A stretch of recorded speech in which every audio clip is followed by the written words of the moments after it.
Hello.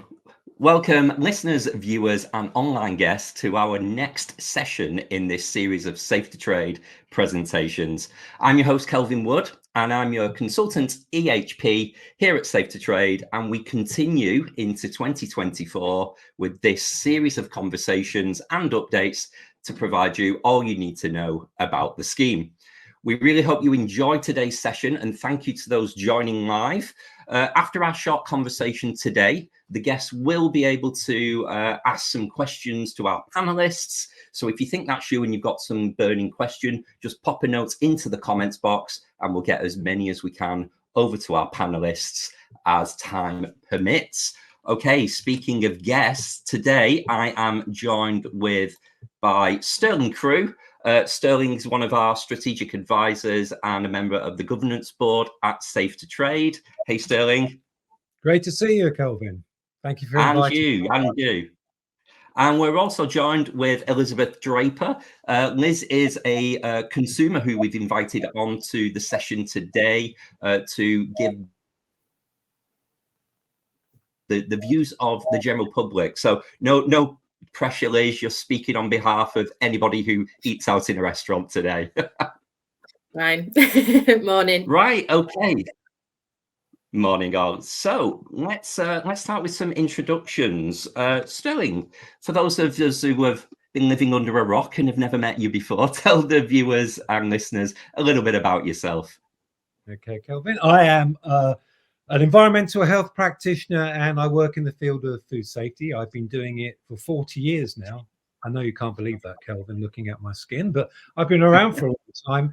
I'm president of the Institute of Food Science and Technology. I chair the Food Authenticity Network, which is part of the Laboratory of the Government Chemist, and I'm very, very proud to work with Shield and Safe to Trade. I'm on their technical committee, so this is something I'm very passionate about, Kevin. Thank you, Sterling. And Liz, introduce yourself. Tell the viewers a little about yourself. Morning, hard act to follow, Sterling. And me, a consumer, but very, very much enjoy eating out and have done that from the perspective of somebody that has been pregnant a couple of times, somebody that's had a suppressed immune system at one point in my life, and someone that had gestational diabetes. So I've eaten out with those three perspectives. So I have a bit to say about that. By day, I'm ahead of risk. But not in food. Wonderful. Thank you. Thanks, Liz. And as always, I'm Kelvin Wood. I'm a consultant environmental health practitioner here at Safe to Trade with a history of hospitality, management and environmental health in both the public and the private sector.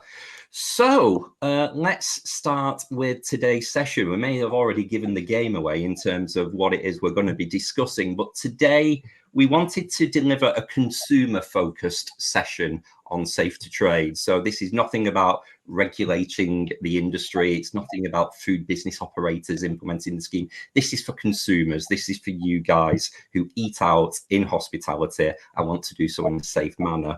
So today we're focusing on vulnerable groups. So people with some kind of enhanced needs or provide assurances to make sure that they are eating out safe. So we're going to hopefully give you some insight into some of the problems consumers face if you are a vulnerable person for whatever reason, but also as well some of the aspects of Safe to Trade that can provide some assurances that if you are dining out at a premises that is approved on our Safe to Trade web register, that you are doing so safely. So Liz, we're going to start with you. You mentioned in your introduction there that you've seen yourself as vulnerable for a number of reasons, kind of during pregnancy and other health related matters. Just tell us a little bit more, if you will, as much as you're happy to reveal, about kind of what it is that kind of makes you vulnerable when you were eating out. Yeah, so there's a similar theme across the three reasons that I've been vulnerable at various points in my life.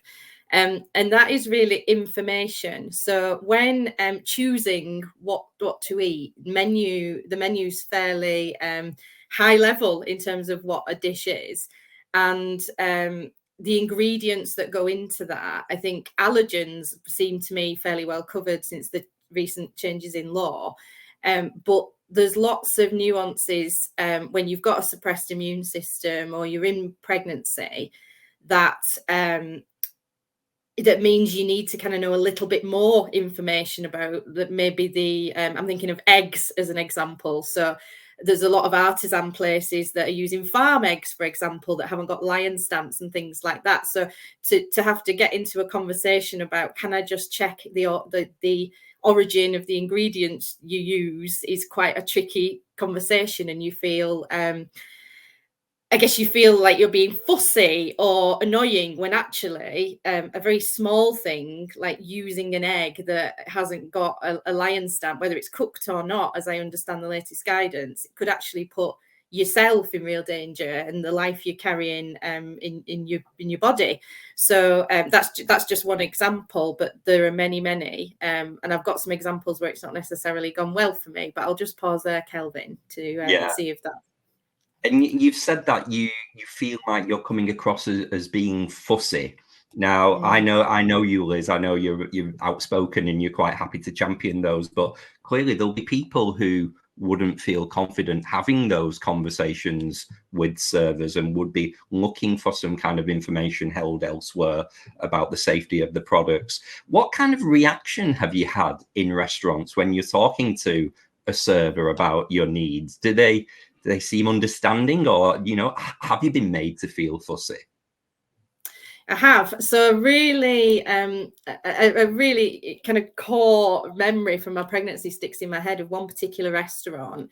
And it was quite a high-end restaurant. We've treated ourselves and we were eating out, and I'd gone to the effort of making sure that I didn't eat what I would normally eat, and I would check certain things. And I asked I had asked a couple of questions just to make sure my interpretation of the menu was correct. And the server actually laughed in my face and said, "Is this your first pregnancy?" And I said, "Yes, it is." And he went, "Oh, I can tell. Mums are always like this when it's the first. Wait till the second. You'll be eating absolutely anything, steak tartare, you name it." He said, "You're in that fussy first mum period of your life." And actually physically laughed at me right in my face when I was trying to choose what I was going to eat. So as confident as I generally am, in that moment, I felt very, very small, and actually a lot less likely to challenge and ask questions around the rest of the menu. And it meant I left food. I didn't eat some dishes where I was particularly nervous about the ingredients, which was a silly thing to do. And in hindsight, when you feel more empowered, you think, well, I should challenge that. I could go back. And it's easy to say that when you're not vulnerable in the moment. But when you're in a vulnerable position, you are vulnerable in all senses of the words. And it's a lot harder to have a robust question, to challenge, to find the energy within yourself to have that conversation for what might be, you know, second, third time that day, particularly if you're away with work and you're eating out for every meal. So yeah, just having something that you can go to and know that it's been thought through, or where you can seek the information yourself without having to muster that energy to have what is an annoying conversation as a consumer, would be amazing to give you that assurance.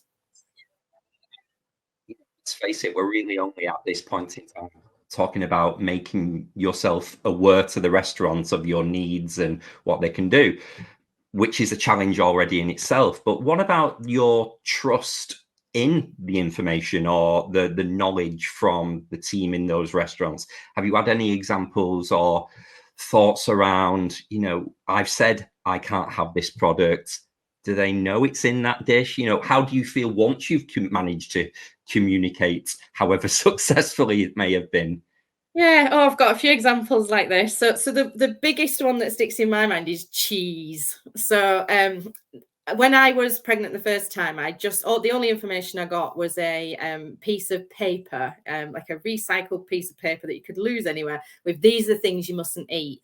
Now there's a website that's updated. And in fact, that I know from when I was pregnant and now the advice has changed. For example, you can have certain cheeses if they're cooked. That wasn't what I was told at the time. I was told at the time, you must not eat blue cheese or cheese with a rind under any circumstance. That was what I'd been told.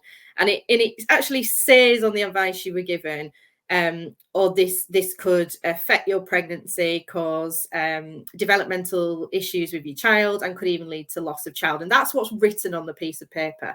Wow. So as a pregnant person, you told it by the midwife, here's a piece of paper. If you eat any of these things, you're putting your child's life at risk. So that's quite scary to have that in mind. So when you go to a restaurant, and I was, as Ken said, I can't have these certain cheeses. I've got two examples. One was quite a nice restaurant. We were out for our anniversary. And that had started off particularly badly because the restaurant said, oh, you're pregnant, you better have our vegetarian menu, because it was a set meal. They said I couldn't have the main menu because they wouldn't make any changes to it and they couldn't guarantee things. Well, that's their choice, so I understand that. Okay, so I had to have the vegetarian menu. But at the end, they brought me a selection of cheeses. And there was clearly blue cheese and cheeses with rinds. And I said, look, I can't eat this. Can I have something else? And they said, you can. You can. They're absolutely fine for pregnancy. And I explained the situation, it's right. And they said, but isn't it about being pasteurized? Like, I'm sure they're pasteurized. I said, well, how are you sure on what, like, how do you know the origin? And then they weren't sure. They were just, by the end of the meal, annoyed with me. So again, and they took it away and just brought me 3 blocks of cheddar cheese, which was quite passive aggressive. So that's how that encounter ended up. And then there was another one, which was a much more casual dining experience. And again, I'd said, I'm pregnant, I need certain things. And they brought me, you were there for this one, Kelvin, but they brought me a 4-cheese pizza laden with blue cheese all over it. And today's advice, you would be able to eat that, I think. But back then I'd been told you must not have it under any circumstance. And so I said, look, I told you I can't have that. And they were like, well, they were kind of baffled, really. And they said they were going to charge me for that pizza and a replacement. And I had to have a bit of a battle. And it's just absolutely crazy to have to get into that. That was a much more casual experience. And I was with family, so it was, a bit more supportive. But the passive aggressive 3 blocks of cheddar cheese was just unbelievable. And then an even worse example, and this is completely consistent, is alcohol. So there were 4 friends out. So I was one of them. 3 had ordered the same drink, but the alcoholic version. I'd ordered the mocktail version. And they brought us all exactly the same cocktail. So they've served me alcohol when I'd ordered a mocktail.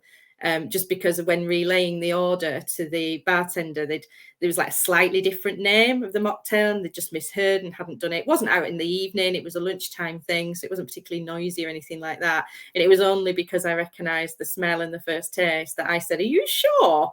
And sent that back. So yeah, a few instances there where I'd relayed my requirements, and either the restaurant was saying I was wrong and they weren't the requirements, or they just couldn't be bothered, like weren't interested, and also just blatantly got it wrong from an administrative perspective.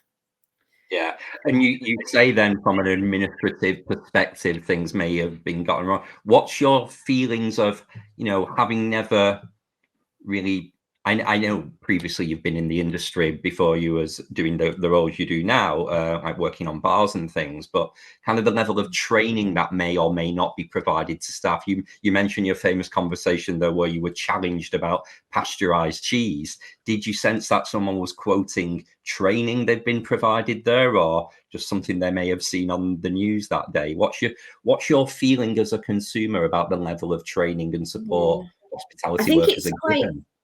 Different. So the example where they were challenging me on pasteurized cheese, that was actually the owner of the restaurant. They were serving themselves, a very fancy place. So they were kind of coming out and explaining their dishes, which is probably why they were annoyed at me, because I was saying I don't appreciate your art or I can't have your art. So that was the owner. And I did get a sense that they clearly knew when they were talking about pasteurization and things. I got a real sense that they'd had training and understood that. I got more of a sense that they felt the rules were either silly or that you shouldn't take them as seriously as that because it'll probably be okay. Whereas the more casual dining experiences, the 2 bars where the alcohol served and the blue cheese pizza, I got a feeling that they didn't have a clue what requirements were for pregnant women. And probably, to be fair, if I had an allergy, I might have felt uncomfortable eating there, if I'm honest. So I think it's quite different in the different scenarios. But yeah, the more casual dining, I didn't get a sense that they knew anything about different requirements. It was just going in, doing the job, serving, going home. And apart from that kind of gut feeling, what kind of things do you look for when you were eating out, either back then or even now as a mother, if you're taking Leo and Maria out with you? What kind of things provide you assurances if you're doing your research on restaurants? So I used to just go wherever I thought the menu looked good. But it is interesting. You've just prompted me there, because I don't think I've ever consciously realised this. But I now look at the hygiene ratings, the 1 to 5. Yeah. And I started doing that in pregnancy. And that came mainly from salad, actually, because I remember there was a news article about some people getting quite poorly from inadequately washed salad, or it hadn't been washed. And that's one of the things on the pregnancy list, actually. Be careful with salad because of soil residue. So I got really funny about the things that almost aren't cooked. So I started to look at the hygiene ratings to give me confidence in that. And I've continued to do that. And in fact, we were getting a takeaway the other night, and my husband wanted to go to a certain place. And I said, oh, just let me check. And it had a 2-star. And I said, we're not having it, because the children would have been having something as well. I mean, I'm out of the vulnerable stage now, but I still would it's in my mind, but I certainly wouldn't feed my children from a place that had a 2-star. So something like that rating, or a visible side that says, we're all trained on this, we all get it, and we're doing the right things. Something as simple as that does do it for me as a consumer, because I use those. I do 4 or 5. If it's less than a 4, I get nervous with the kids. Well, you've just answered my next question. Obviously, the food hygiene rating scheme is something, I'm very passionate about, something that is well known for the profession. But as a consumer, I just was keen to know, from the 0 to 5, what's your cutoff point? Yeah. Because if it was just me, I would probably go to a 3 now, because I'm not in the vulnerable category anymore. So I'd go 3, 4, 5. 3, it would have to be really good taste, it'd have to look special. But I'd go 3, 4, 5. For the kids, I'd only ever go 4 and 5. And the reason for that is, I think 5 does have a very high bar, and it might be they were having a bad day, or they had a new member of staff or something. You could quite quickly, I don't know the ins and outs, but I assume you could drop to a 4 relatively easy. So I'd entertain a 4 and a 5 for the kids. But yeah, I wouldn't go somewhere less than a 4 when I was with them. A 3 is the label tag is generally satisfactory. So there's no. But it's interesting because it is such a wide scale to get your opinion and your view on that. Wonderful, wonderful. So you mentioned a lot earlier about the midwives, etc., as a source of information for when you were pregnant about safety. Are there any other sources of information that were given to you? Or, obviously you're an intelligent person, you're good at referencing things and researching things yourself, as we all do on our smartphones, flicking through. But where did you get your information from when you were pregnant, apart from the midwife? So now there is an NHS website that has all of this on, and it's maintained. That wasn't very well maintained then, but it is now. So today I would probably look at that. But one of the things I would reflect on is when you are pregnant, it is information overload. The amount of information that you get given at that booking in appointment is unbelievable. So food is one of the things that you get briefed on, and you come away with a stack of papers like this and a load of websites to read, and it's incredibly overwhelming. And that's when it hits the responsibility that you've got in you on your body for the next few months. And so I think I would look at a website. But generally, if I'm really, really honest, I'd try not to, because the enormity of the information overload and the stress and while you're pregnant, you're carrying on working, you might have other caring responsibilities, you've, life, jobs, hobbies. There's a lot of input whilst being absolutely shattered and trying to find your way through it. So for me, it has to be easily digestible, sorry for the pun, and quick and easy. If you need to kind of get into a very, very detailed understanding or go down a path where you hear horror stories, that can be quite affecting. And so it's almost, you don't want to have, the soil one, for example, I remember I had to open up the article and read it.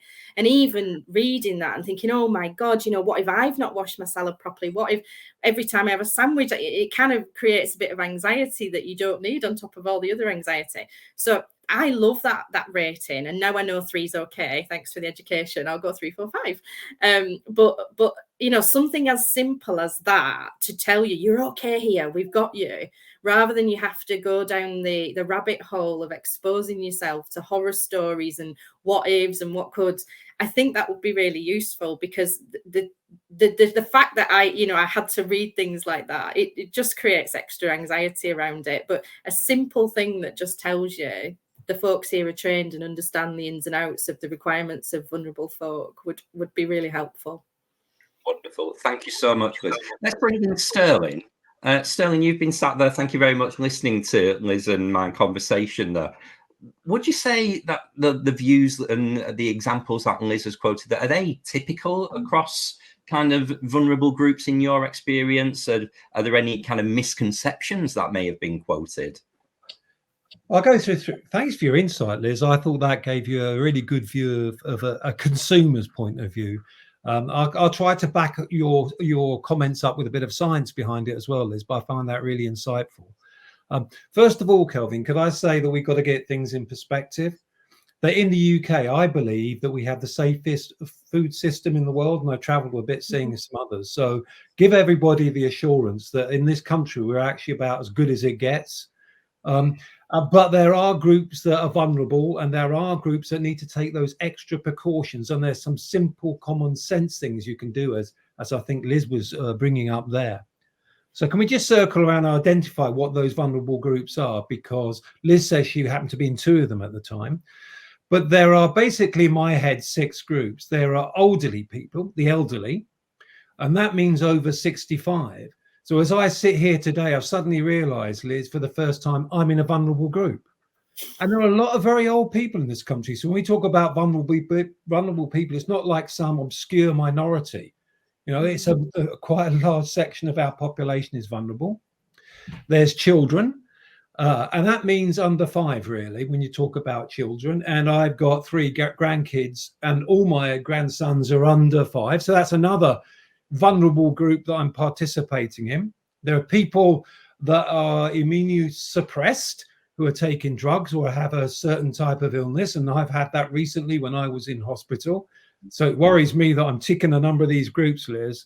And then at the end, the one that Liz I thought was being really eloquent about is pregnant women, and you're worried about the fetus and the things you could do there. So it's a safe system.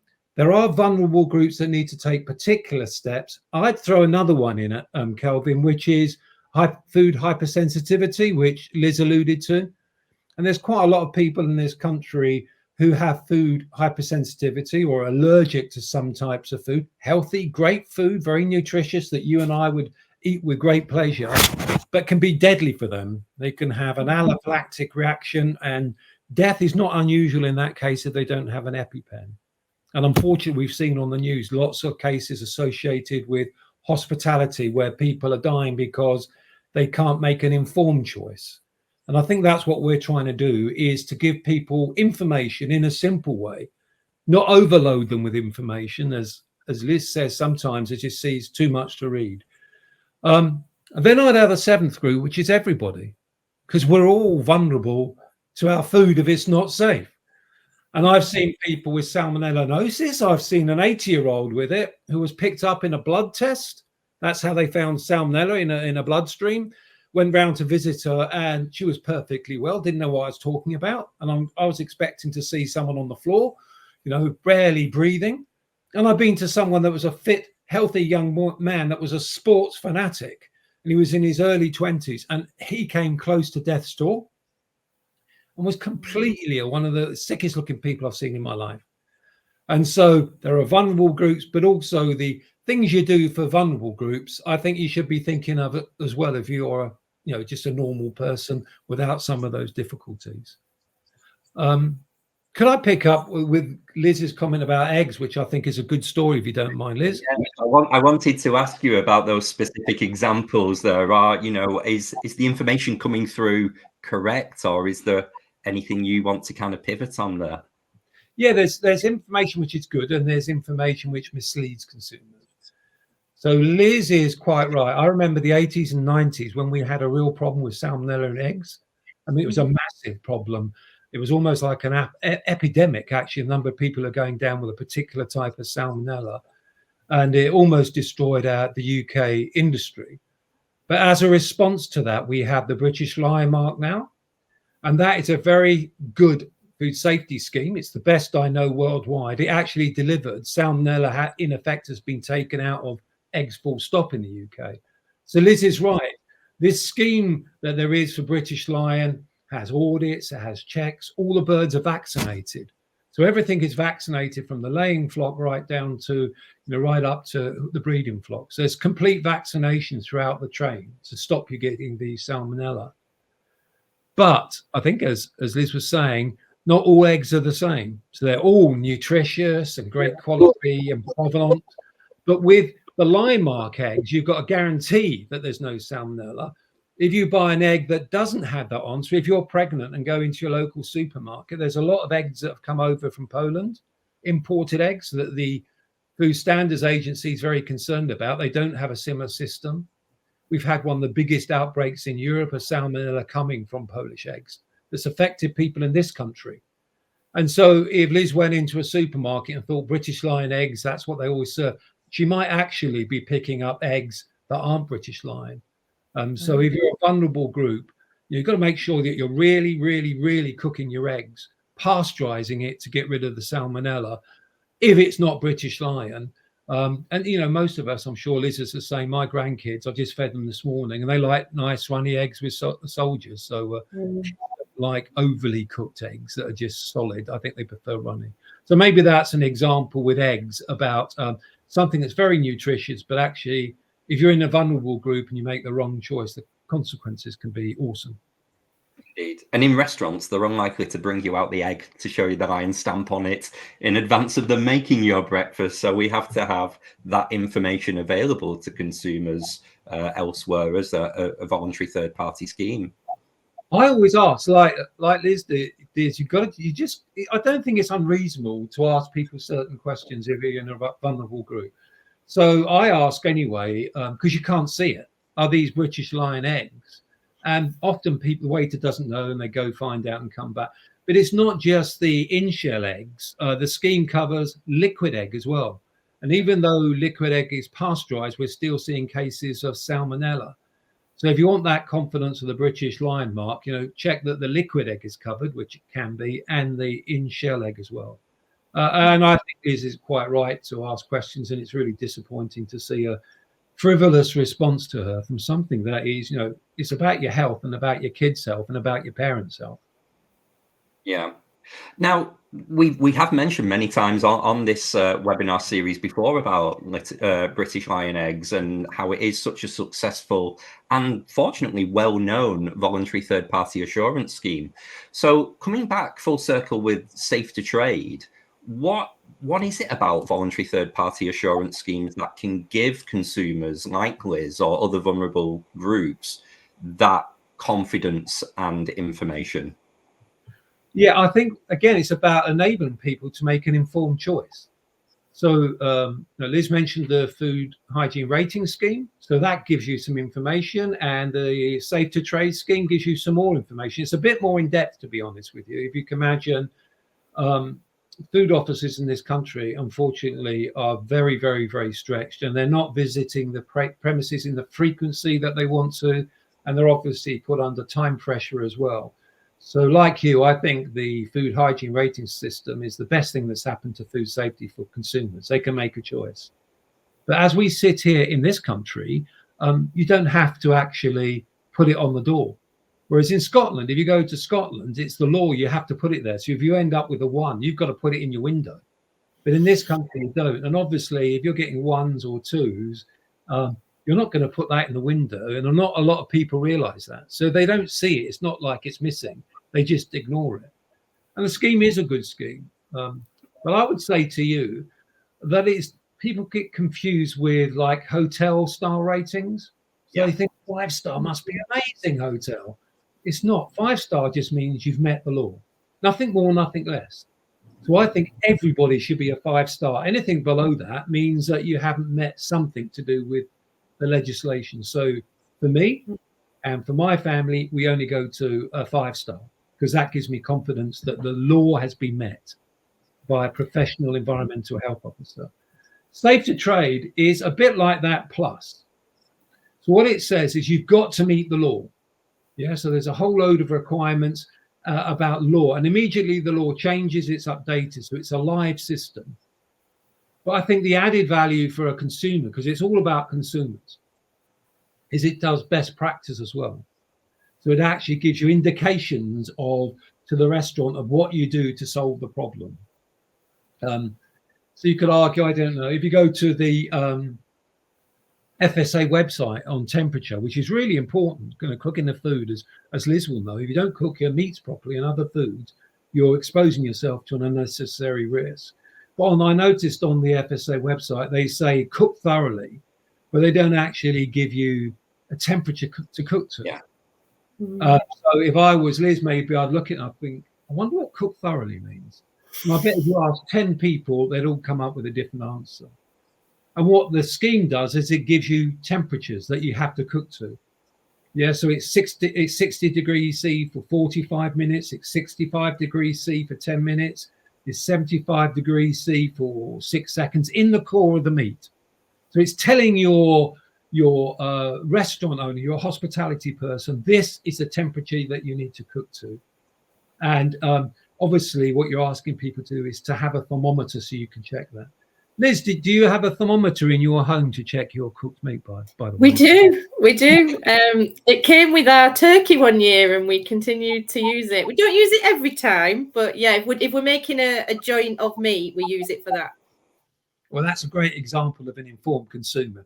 Yeah, you wouldn't use it every time, would you? Wouldn't stick in a sausage or something like that. But the meat. If you haven't got a thermometer, you don't know what temperature's in the middle. So it's simple things like that. That we're guiding both professionals to do in their restaurants, but you could argue it's a good standard to pick up. It's big because it's for professionals, but if you are an enthusiastic amateur or you're someone in a vulnerable group, there's some very simple advice on some of the pages about how you chill food, how you cook food, how you avoid cross-contamination, and what good hygiene looks like. So it's a good standard, but you might want to read it tonight when you're sitting there with your hot chocolate, Liz. Sterling, you mentioned earlier about food hygiene rating plus is almost like a way of describing safe to trade. There are certain eligibility criteria, aren't there, for safe to trade in order to register and become approved on the register, which are based around the food hygiene rating scheme. So businesses that are not compliant would, even before having their audit and assessment, they wouldn't be allowed onto the scheme because they haven't achieved a certain hygiene rating officially. No, absolutely. And I think that's appropriate. We have to put trust in the FHRS. I mean, it is a good scheme. It has some weaknesses, as I say, about frequency. Sometimes it can be 2 years since the last visit. And it's people, Kelvin, that make places safe. And if you have a great owner who's got a 5 and then they sell the business, someone else takes over, it doesn't necessarily mean that the management skills and enthusiasm for food safety will be the same. So there are sometimes some large time gaps that worry me. But it is a great system, and we won't let people on our system unless they achieve a certain grade. If they fail that grade, then they can't have the safe to trade certificate, and it's withdrawn. So we do use the food hygiene rating scheme as one of the tools we've got to make sure that the restaurants are the right standard. Yeah, I think you might be quite generous in your estimate there of the 2-year inspection window. It's not uncommon that it's almost double that from times when people have had a previous food hygiene rating. From experience, when I've been out and about undertaking private sector food safety audits. So Safe to Trade as a resource is a lot more of a point in time as well, of this continued eligibility to demonstrate that you're meeting that standard. And for a consumer, if you're looking at the business approved on the Safe to Trade register, you can know it's been a recent assessment. It's not something that from years ago. And as you said, Sterling, all the management have changed to past at the time and may now not be up to standard. Yeah, it gives you, I think, like all the audits, it gives you a snapshot in time, and the more visits a restaurant gets, it's a better reflection of, you know, what their continuing standard is.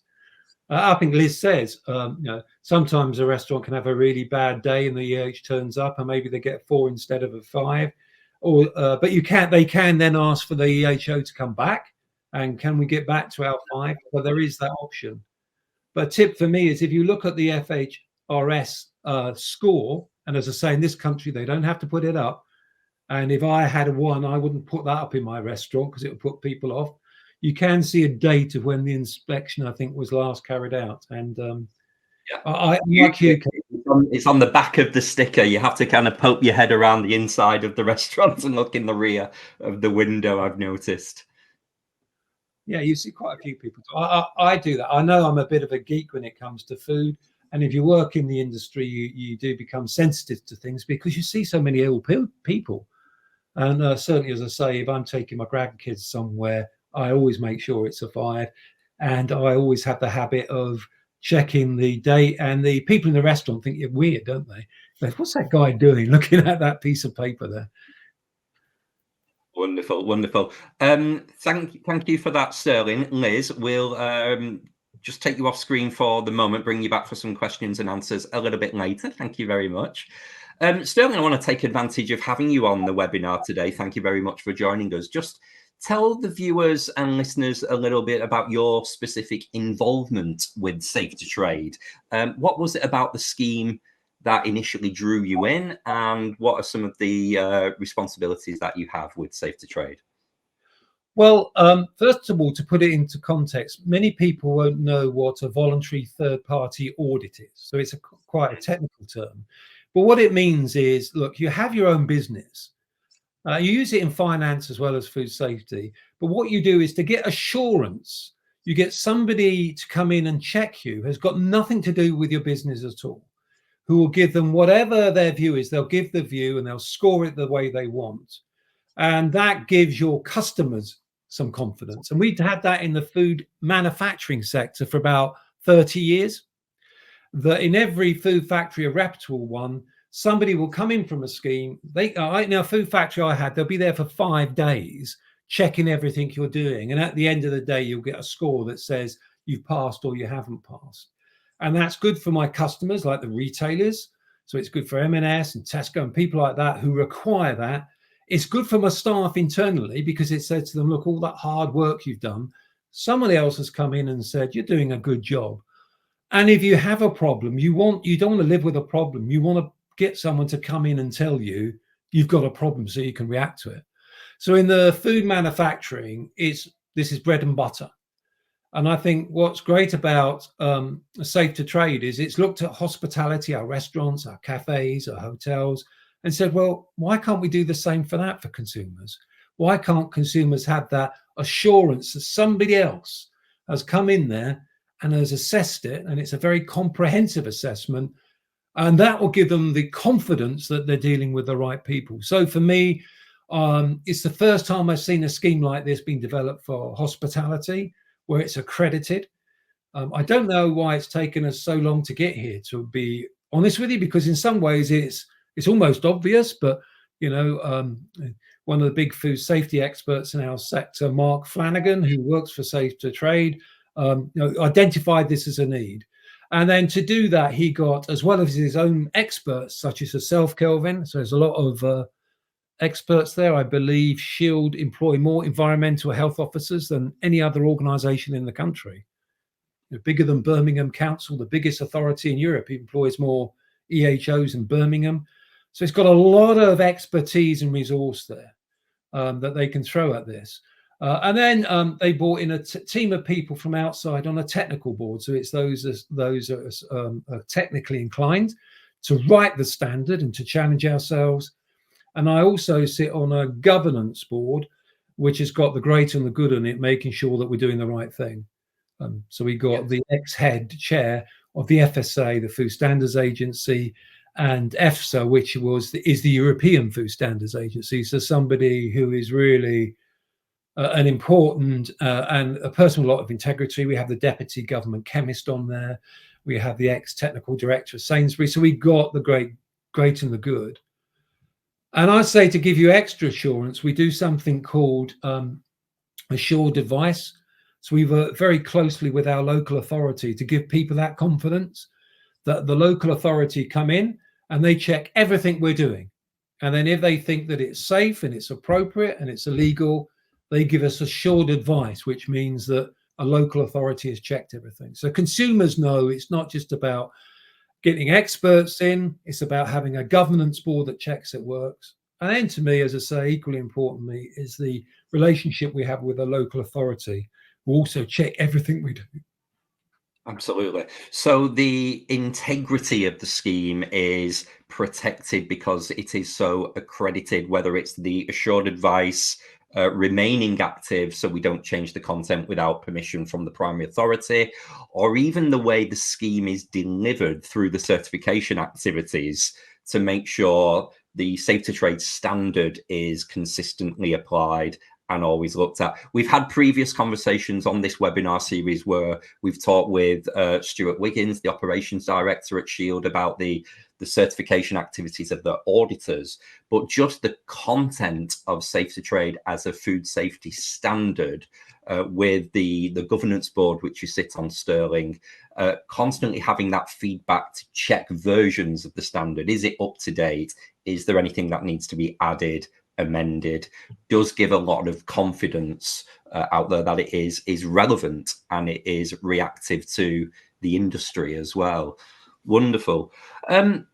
Again, coming back to this notion of being an overlay or an extension to a food hygiene rating, Safe to Trade, the food standards, does contain information that wouldn't necessarily be checked during a hygiene audit by an environmental health officer undertaking a food hygiene rating assessment. Can you maybe give us a couple of examples of those areas and how they may benefit vulnerable groups like Liz or other consumers who may be watching? Well, maybe a good area is food hypersensitivity, which, when I was younger and I started in my career, I don't think anybody knew about, Kelvin. 40 years ago, we didn't have labeling. I didn't know anyone that was allergic. Now we're in a position where it's although a minority, is still a significant part of the population, and the consequences of getting it wrong are so dramatic, not just for the person and their families, but the businesses as well.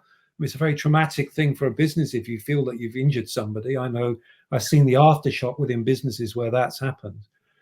And if you look at the food hygiene rating scheme, I've always said what you measure gets done. So if you put something down and it's measured, something will happen. And the only weakness, I think, with the food hygiene rating scheme is that it doesn't specifically address allergen management. So it's very specific in other areas. And people say, well, it's all part of general management. But I think it's so important, it should have its own section which checks, have you got A, B, C, and D in place? And that's what I think Safe to Trade does. So it has all the things that an FHRS would do, but on allergens, it specifically covers allergens as well. So you have that assurance that someone, if I was hypersensitive to food, I would know on this scheme that someone has specifically had to address allergens, and there were certain questions that they had to ask rather than just saying it's about food safety management, and part of that must be allergens. So I would say that gives you an idea of the extra layers, because it's going into best practice. It's focusing on high risk areas for certain people, which not necessarily you have in the legislation or in the inspection system. Absolutely. And allergens is a particular area of conversation that we haven't specifically focused on here today, mainly because we are actually doing a future webinar about allergens, specifically with Safe to Trade in the Allergen Awareness Month, which I believe is April. So look forward to that one if you're going to come back and watch it. But there is also, there's a consumer requirements section of Safe to Trade now as well, which, looking at it as an EHP myself, is very telling from general infection control, whether you're talking norovirus, etc. But we're looking at non-food preparation areas such as front of house in restaurants, customer toilets, the way we deal with children's play areas, high chairs, etc. All of which contribute towards a consumer expectations of safety, and also cleaning practices as well in these areas, which traditionally are not looked at because it's a non-food prep area. So all of those provide assurances too, do they not? And a tip I give to consumers is, I've been to like thousands of food manufacturers, and there's one thing I do that will tell me how safe that manufacturer is. I go into the staff toilets before, and if the staff toilets are in a mess and they're poor, I know when I walk into the factory, that's what the factory's like. If the staff toilets are clean, are well maintained, I know that it's going to be a good visit. It's a really simple thing, but it works in the vast majority of cases. And I think there are some tips that consumers can use in restaurants, which is, you know, if you go into the toilets and they're in a poor condition, it tells you something about what's going on the other side of that door where the kitchen is. I always thought Liz's question is a good one. If I'm sitting there ordering and a waiter comes up to me and says to me, do you have any food allergies? Not I have to say it, they'll ask it.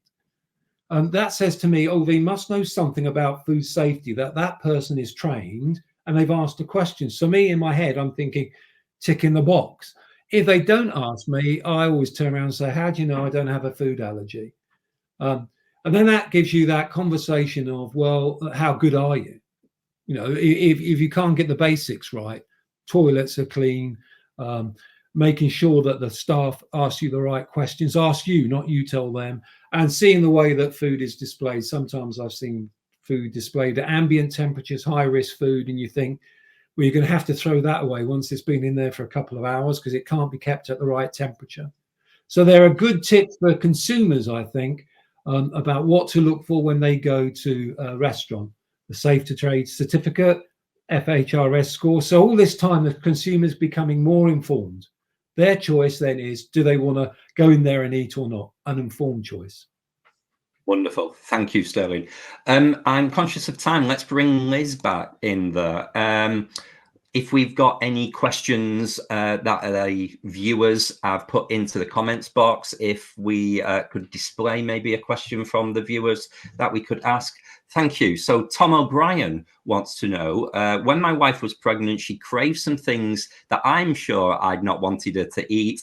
I wouldn't have dared disagree with her in the final trimester, wise man, but she ate it and enjoyed it. What would be my position as a food serving business? So to paraphrase Tom a little bit there, this is someone who is purposely knowing the risk, but wanting to take the chance and order that food.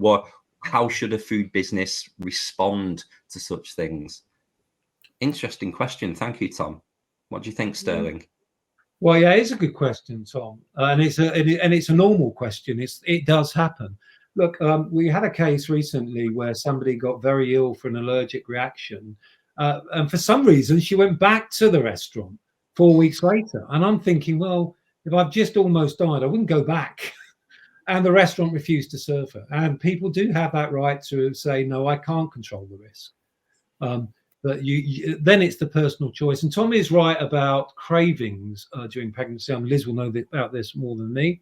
But my wife had cravings as well. And just to remember, we're not talking about food safety. Nutrition is as important, if more important than food safety than most things, you know. So it is about making sure you've got a healthy diet, lots of fiber, low fat, low salt, low sugar, and make sure you're taking folic acid that is in your diet as well. So it helps with spina bifida. Good choice, but you know, it is an informed choice. But most people, I think, when they are pregnant, certainly when I was a young father, I was hypersensitive. I was ridiculous. Always making sure I try to make the right choice. What about you, Liz? So I guess everything in pregnancy is an informed choice. And like I said, that when you have your booking an appointment, the amount of information and you're told, don't do this, do this, don't do this, do this, and you feel like your body's been hijacked. And so I totally understand a woman that said, I love brie. I missed brie more than alcohol in my pregnancies. But I'd experienced pregnancy loss before I had my son.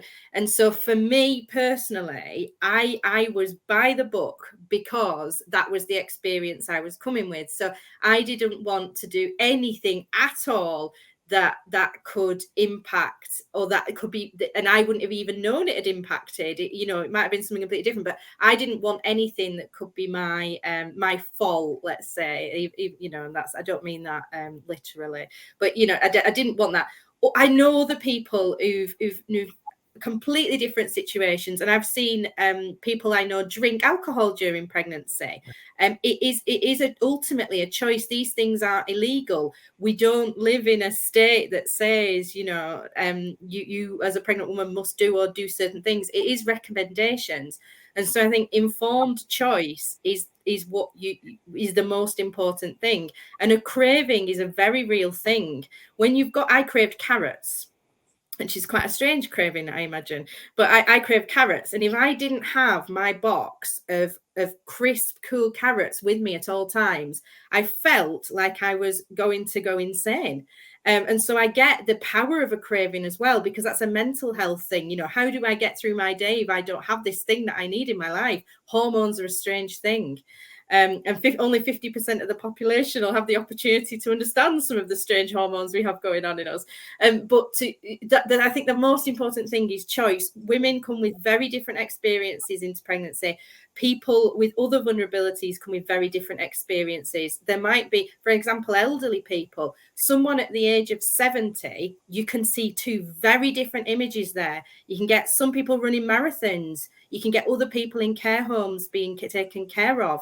You know, your personal experiences and how you live your life and what you want to do have to come into it. So I would say it's knowing the information and being able to take that choice is the number one priority.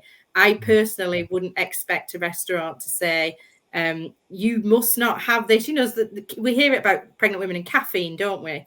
You know, there's examples of people saying you shouldn't be having coffee when a woman's having her one coffee of the week or something.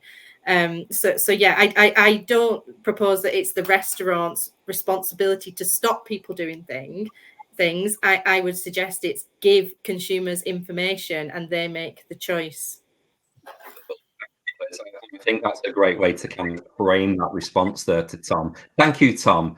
Have we got any other questions? Question here from Jane, thank you.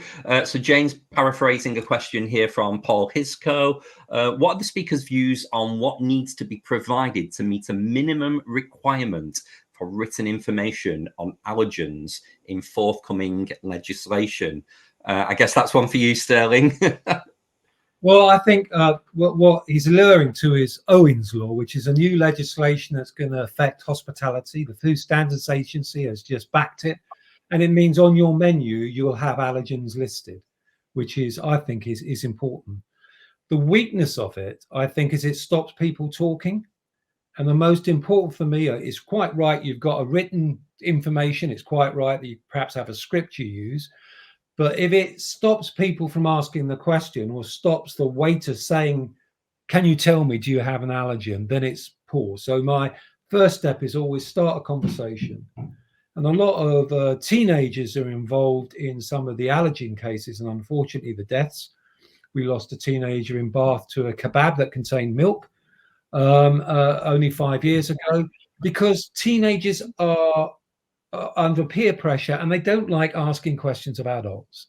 So you've got a whole group of people who might be affected but don't want to ask the question. That's why I think the restaurants got to get on the front foot. Conversation's best, and I'm a full supporter of Owen's Law that the allergens should be on the menu again so that people can make that choice if they want to eat the food or don't want to eat the food. And for the vast majority of us, I mean, it's irrelevant, isn't it? Because we don't have that problem. But for food hypersensitivity sufferers. It's absolutely critical. Wonderful. Thank you. That's some great insight there. Thanks, Sterling. Have we got any other questions, please? Question from Paul Turner. Kelvin, have you seen an increased demand for your Safe to Trade service as local authority environmental health budgets are cut? Lots of teams struggling to keep up with proactive inspections and are no longer to provide advice visits. That's a very good question, Paul. Thank you. As from my personal experience as an environmental health practitioner largely in the private sector for the last 15 years, I think this is not necessarily a Safe to Trade issue, but more in general. Enforcement visits tend to be targeted these days, a quick in, quick out, calculate the food hygiene rating, and long gone are the days of the budgets of providing advice, training, and spending time. So people coming over to the private sector and purchasing services in that traditional manner has been the case for the last decade. But the issue about the John Barnes, actually from our governance board, explains this very eloquently, but the growing industry requiring regulation and the shrinking resource to deliver it is one of the main reasons that Safe to Trade came about, because consumers need that information. So yes, it is an issue, Paul, and I have seen a lot of people coming to Safe to Trade because they want all of the marketing benefits that come with it to be able to demonstrate that they've implemented a standard to get people through the door. But they actually just want the help, the advice that they may not be getting elsewhere. So they're coming to a scheme that's recognised, knowing that it's got some good chops behind it, so that they can protect the customers from a moral perspective, if not just from a legal one. Thank you. Can I just add something to that? Paul is a well-known environmental health officer and one of the leaders in local authority. And just to tell people that this scheme is not just designed to replace environmental health officers in local authorities. What it is, it's designed to help them make a decision of who to inspect. And that's why we work very closely with our home authority, is that people like Paul will be able to see our register and he will know their people in the way that you're preaching to the choir, because they're spending money for food safety, whereas the people you really want to visit are the people who don't want to invest in food safety. So if someone has a high score on our scheme and you have another person in your authority that has no scheme at all or score, it gives people like Paul the choice to decide, well, on my limited resources, who am I going to visit? I think that's a great scheme for regulators. It's got visibility. If someone fails the scheme, the regulators can see it. So it's a way for them to, again, using that phrase, isn't it? It's about them making an informed choice, that they're deploying their resources where they get the best effect for protecting the public. Yeah, and there is a huge amount of information sharing with the regulator through Safe to Trade as well, with our primary authority that we have. Wonderful. Thank you, Paul. We may have time for one more short question. We're just coming up to time now. Have we got one more?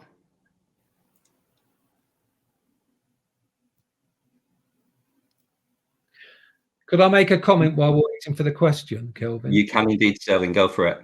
Something that Liz mentioned, I think it was the first question as well, is when you make a decision, make sure you're going to the right website, because there are a lot of websites out there and you want to go to someone you can trust, like the NHS site's very good, the Food Standards FSA site and the FSS site in Scotland are excellent sites. Don't start trawling the internet and you don't know who's speaking. And some of the advice I've seen on food safety for pregnant women or old people, I think is scurrilous, and it's actually quite dangerous. So please, people, make sure you're using the right sites, not just. Wonderful, thank you, Sterling. And you know, this information is topical. You know, it was only in the news this morning about the risks of glycerol to young children in slushy drinks. So this is an ever evolving area of concern for parents, vulnerable people, consumers in general. So we have to leave it there. We've run out of time for this morning. So I would like to thank all of our viewers and listeners for joining this session. We are going to host it on our YouTube channel. So if you joined at the tail end and you've missed the beginning, don't worry, you can watch again at your leisure. But more importantly, I'd like to thank yourself, Sterling, yourself, Liz, for joining us today. And thank you, everybody, for joining. Have a great rest of your day, and all the best. Bye, everyone. Thank you.